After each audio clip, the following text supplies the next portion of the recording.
Konoha, Konoha, Konoha, berkoar-koar ke langit, akhirnya mangkrak.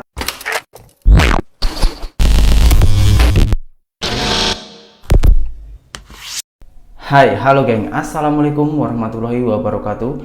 Berjumpa kembali dengan saya Zainal Story. Sebelum video ini saya mulai, gimana kabarnya kalian semua? Semoga semua yang menonton video ini baik-baik saja, dimurahkan rezekinya, selalu berpikiran yang positif dan dijauhkan dari mara bahaya oleh Tuhan yang Maha Esa. Ini ada salah satu komentar yang cukup menarik dan sungguh sangat menyentuh hati sampai ke dalam, geng. Komentarnya itu macam ini.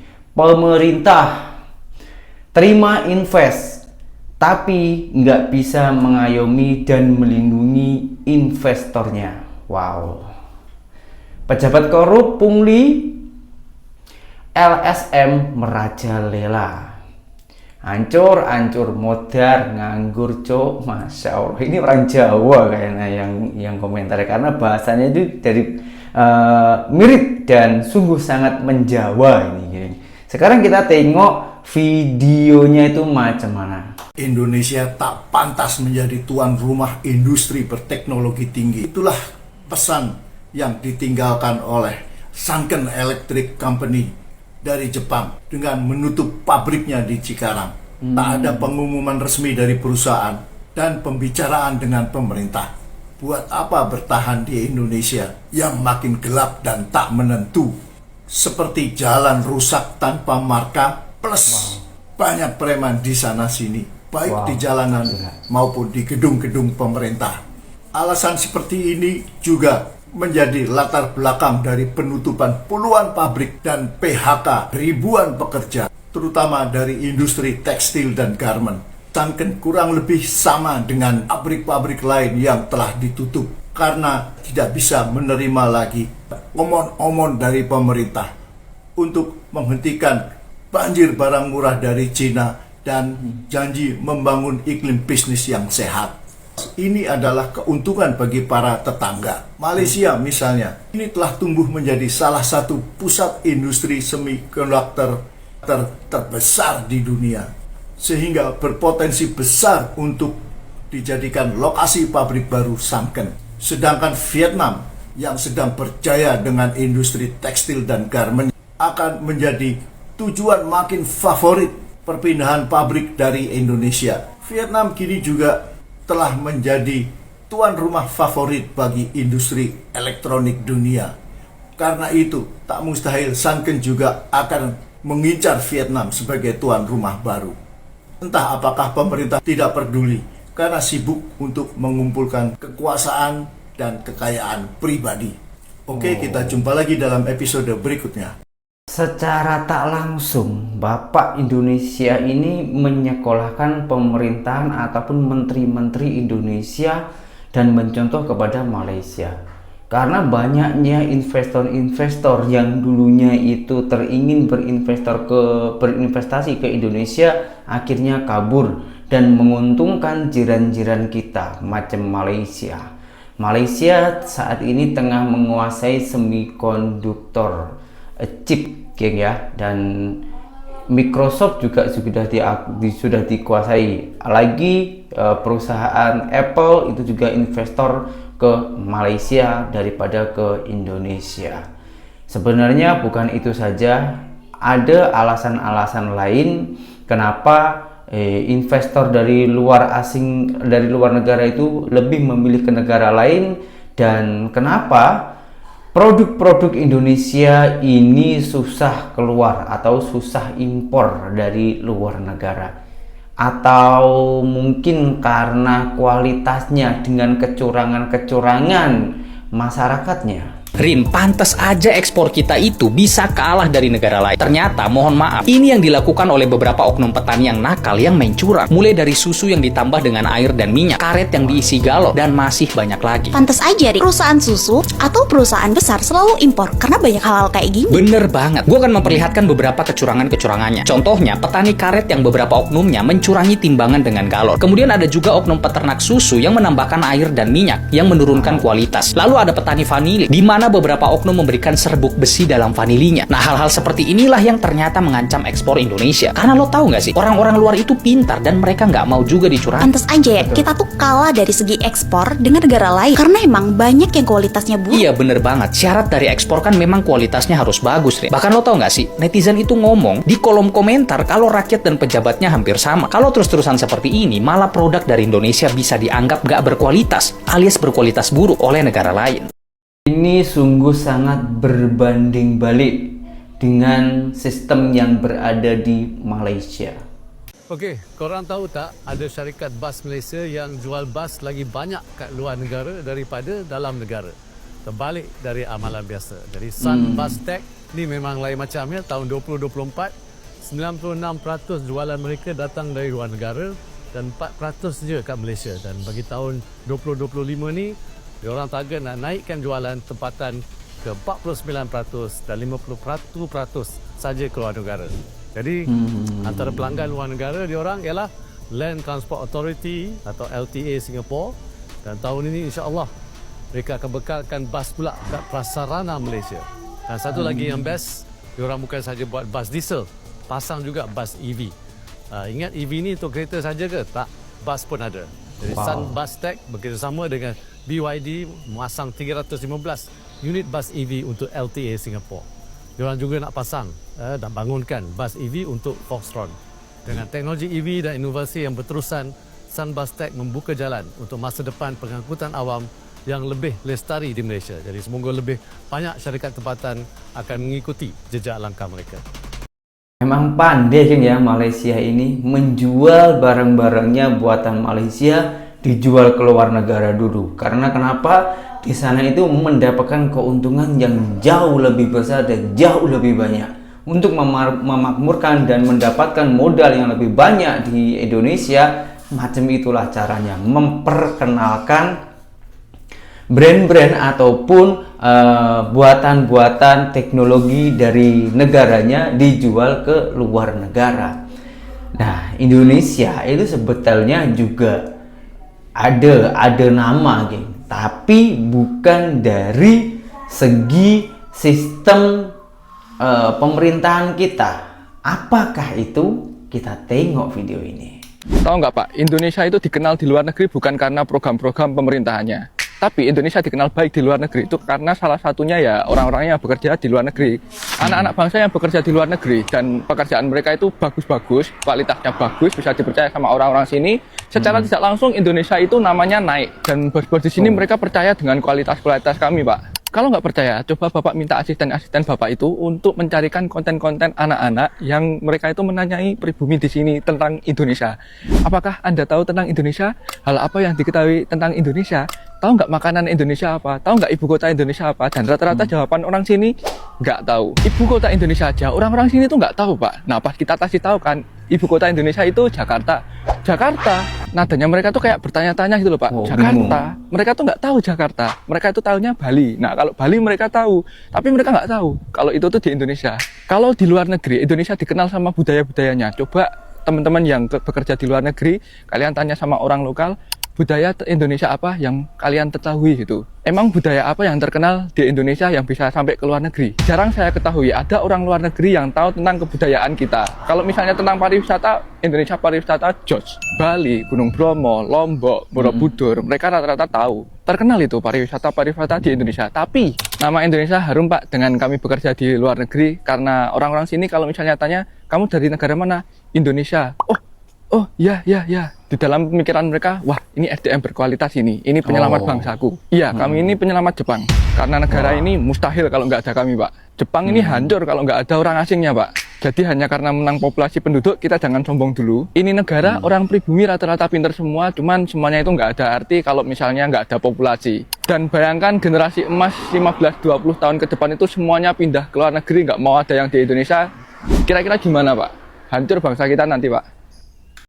Wah, kalau Kokori tengok video ini, saya rasa dia itu macam cacing kepanasan, geng.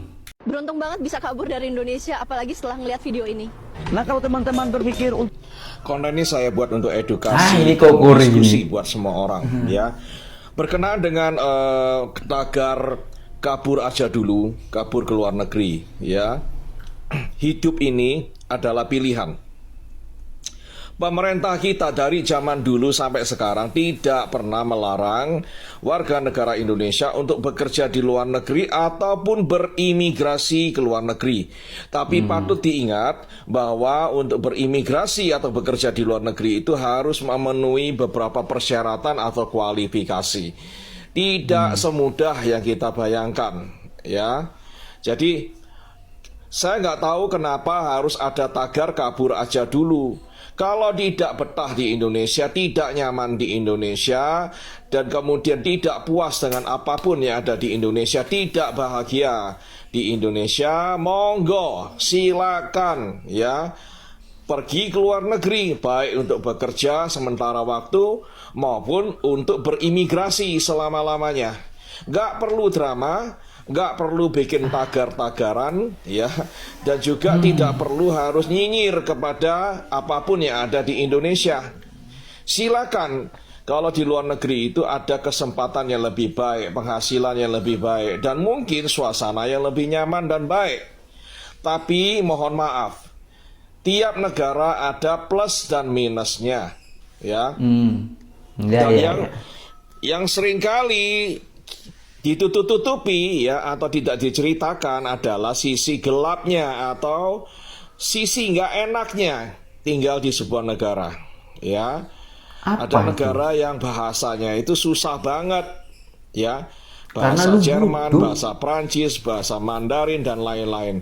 Itu memerlukan usaha untuk belajar bahasa asing tersebut. Lalu yang berikutnya lagi soal pajak, ya.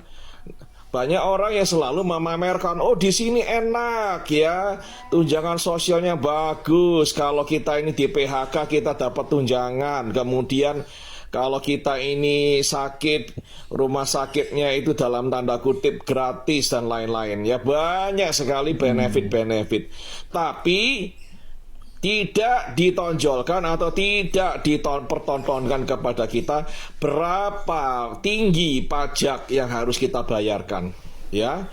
Di banyak negara, yang khususnya negara-negara Eropa, itu pajaknya bisa mencapai lebih dari 50% dari penghasilan kita, ya. Itu yang nggak pernah dipertontonkan, yang nggak pernah kepikiran, ya.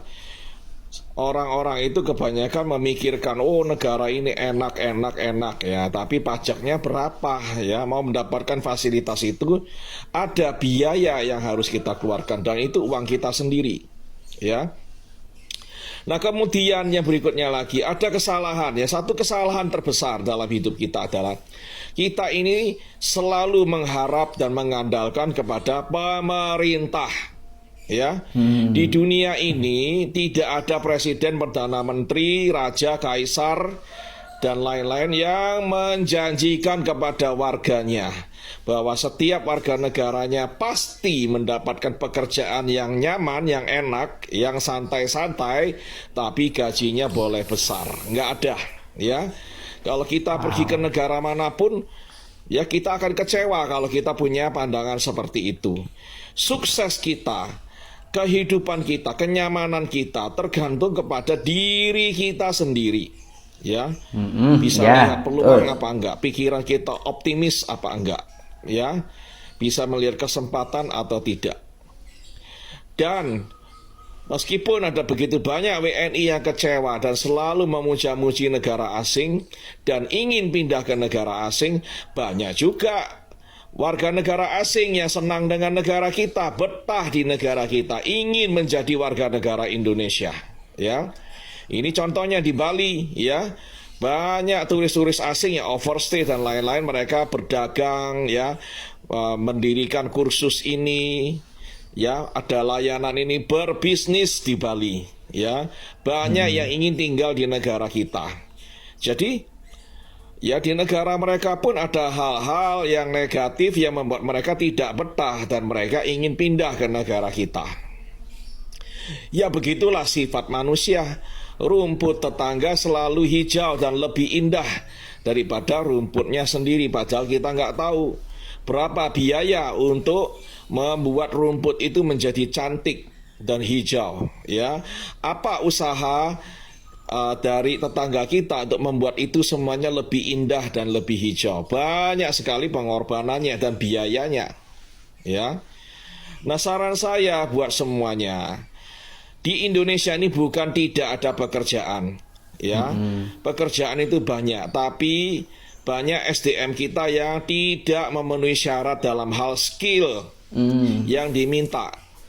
Contohnya untuk menjadi penerjemah Mandarin, gajinya bisa 15 sampai 20 juta rupiah. Ya, berapa banyak di antara kalian yang punya kemampuan untuk berbicara bahasa Mandarin lisan dan tulisan? Ya. Nah, itu harus ditambah skillnya, jangan mengharap kepada pemerintah. Apa-apa salahin pemerintah. Pemerintah tidak menyediakan ini dan itu, ya. Hidup kita, sukses kita kembali lagi kepada diri kita sendiri, ya. Dan saya minta semuanya untuk menambah ilmu, jangan cuma nyinyir, ya.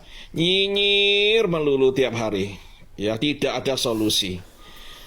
Andalkan diri sendiri, gunakan semua kesempatan yang ada. Jangan menyalahkan pihak lain bila hidup kita, nasib kita tidak berubah. Karena apa yang bisa merubah nasib kita ya diri kita sendiri. Ya, kita kalau sehat jasmani dan rohani, kita punya kesempatan, kita punya modal untuk memperbaiki diri kita sendiri. Kenapa kita tidak manfaatkan itu? Ya. Nah, buat yang mau kerja di luar negeri, juga harus memantaskan diri dan menambah ilmu. Saya sarankan kalian jangan pernah kerja di Malaysia karena gajinya nggak banyak, dramanya banyak, ya. Kerjalah di negara-negara yang gajinya minimal 2 sampai 3 kali lipat daripada UMR tertinggi di negara ini, ya. Kalau gajinya nggak 2 kali lipat dari UMR tertinggi di Indonesia, nggak usah ke luar negeri.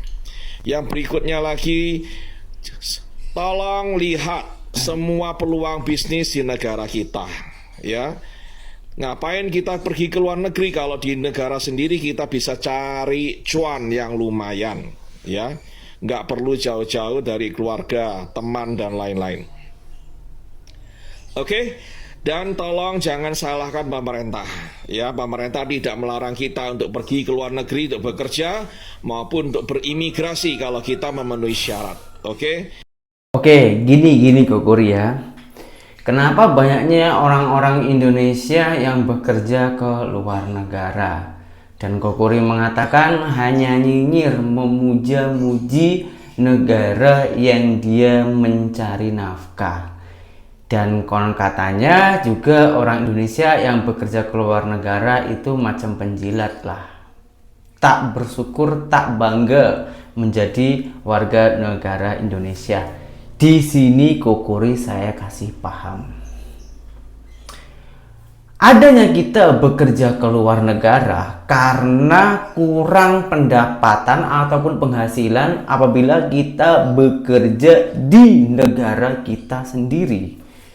Betul yang Kokuri katakan, kalau nggak di Indonesia ini hidup di sini itu harus mempunyai skill. Kalau mempunyai skill itu penghasilan lebih tinggi. Kalau itu di mana-mana negara juga sama Kokuri.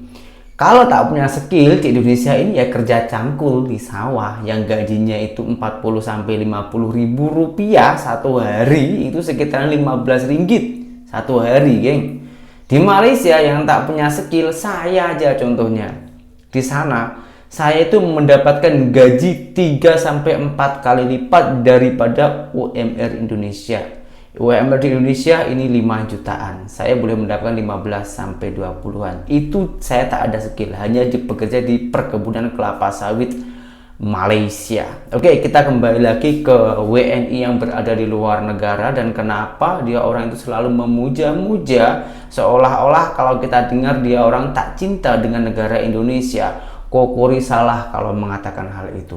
Malahan orang yang membandingkan ataupun yang memuja seakan-akan seolah-olah memuja negara lain dan mengkritik Indonesia, itu orang yang cinta, yang peduli terhadap Indonesia agar program-program yang ada di negara ini itu diperbaiki, diperkembangkan lagi. Jadi antara pemerintahan dan juga rakyat biar boleh saling support. Dengan adanya kita saling support, maka sangatlah mudah untuk memajukan negara ini. Jadi Kokori jangan salah, karena dia orang itu cinta dengan negara kita. Kita hanya teringin Indonesia ini boleh mempunyai program macam di negara-negara lainnya, macam di Malaysia, karena saya hanya pernah bekerja di Malaysia. Maka dari itu saya itu sering mengatakan tentang negara Malaysia. Untuk orang Malaysia, saya mohon maaf, nama Anda, negara Anda, dan program-program Anda saya kutip untuk bahan mengembangkan Indonesia. Mohon maaf, memang sengaja saya ambil agar Indonesia ini boleh maju lah setara macam Malaysia, itu pun sudah bagus. Karena saya sebagai orang awam yang tak punya skill, ketika saya itu bekerja di Malaysia itu lebih sangat-sangat dihargai. Dulu sebelum saya bekerja di Malaysia, saya hanya bekerja di sawah, buruh sawah, hanya cangkul, popok, dan di saat itu tahun 2015 gajinya 35-40 ribu rupiah per hari, berangkat pukul 6.30 sampai pukul 12. Gajinya segitu, coba bayangkan. Dan saya karena di Indonesia ini hanya sebagai buruh, direndahkan sama jiran-jiran saya sendiri. Lalu saya memutuskan untuk bekerja ke luar negara. Macam mana program di sana, kemakmuran di sana, dan seberapa tinggi tenaga saya dihargai di sana. Faktanya 3-4 kali lipat. Hasil kerja saya hanya mengeluarkan keringat, tak ada skill. Dan alhamdulillah berkah saya bekerja di Malaysia, dari segi pemikiran, dari segi penghasilan itu boleh berkembang. Terima kasih untuk Malaysia, karena tanpa korang sadari, Malaysia ataupun warga-warga Malaysia, terutama jiran-jiran saya dulu ketika saya dulu di sana, itu sangatlah membangun kehidupan saya dan masa depan saya. Apabila ada salah ataupun tutur kata saya dalam video ini, saya minta maaf sebanyak-banyaknya dan berjumpa kembali di video saya yang berikutnya. Assalamualaikum warahmatullahi wabarakatuh. Bye-bye.